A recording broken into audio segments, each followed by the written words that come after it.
Michael Hudson mengajar di Peking University di tahun 90-an di mana hampir semua politbiro adalah muridnya. Setelah itu, ide radikalnya dikembangkan oleh para muridnya dengan jauh lebih efektif ketimbang teorinya di awalnya. Apa yang dilakukan oleh Cina di awal mempraktekkan New Economic Model yang sangat anti-mainstream, di mana arus mainstream adalah ikut IMF. Mereka anti sekali. Yang mereka lakukan adalah permainan yang sangat cantik dengan menggunakan dua istilah halus pada awalnya pada dua benda yang berbeda. Benda itu adalah apa? Uang. Mereka menyebut renminbi di dalam negeri dan yuan di luar negeri. Mereka menyebutnya. Padahal yang aslinya renminbi itu benar uang sendiri dan yuan adalah uang sendiri. Maksudnya begini, renminbi itu dicetak berdasarkan proyek, sementara yuan dicetak, di-print berdasarkan aturan IMF, yaitu ada dolar, surat berharga atau gold atau emas. Strategi membeli bond surat hutang negara Amerika oleh Cina adalah strategi pengelabuhan. Surat hutang tadi jadi kunci pentingnya kekuatan pengaruh. Kita akan bicarakan hal itu di chapter khusus lainnya. Kembali ke renminbi. Semua proyek yang dibangun adalah sektor produksi, penyedia kebutuhan pasar dunia.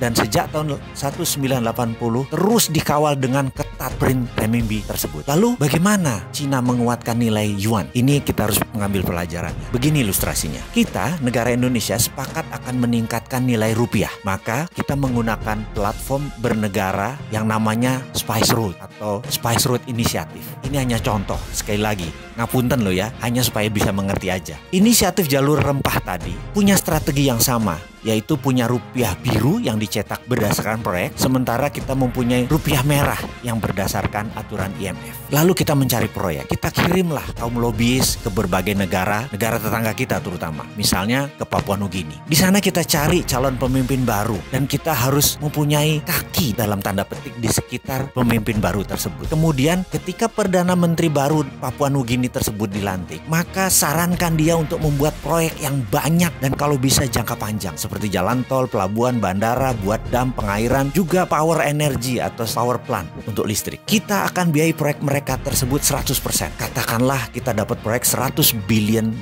dari Papua Nugini. Lalu rupiah biru dicetak berdasarkan proyek Papua Nugini tersebut. Semuanya 100% kita berikan pekerjaan tersebut ke pabrik di Indonesia. Teknologi Indonesia, uang Indonesia, dan bahkan mengerjakannya harus 100% orang Indonesia di Papua Nugini. Begitu proyek itu jadi, kita tinggalkan mereka dan mereka mulai menyicil dolarnya ke kita. Setiap dolar masuk, maka rupiah biru senilai yang sama dulu mulai dibakar. Ini untuk menjaga inflasi. Dengan demikian, rupiah merah akan menguat cadangan dolarnya sehingga naiklah nilai mata uang rupiah. Lakukan itu di banyak negara. Kalau perlu 70 negara lain kita lakukan. Di Amerika Latin, di Timur Tengah, di Afrika kita lakukan. Sekali lagi, tentunya 10 tahun pertama sebelum kita ke luar negeri ke Papua Nugini, kita harus membangun kekuatan dalam negeri dulu. Maka kita bangun gede-gedean pabrik di dalam negeri. Itulah ilustrasi apa yang dikerjakan Cina untuk yuannya. Dan saat ini setelah 40 tahun mereka mulai menyesuaikan renminbi ke yuan. Sekarang udah hampir sama. Dan sekarang renminbi yang yuan adalah 1:1.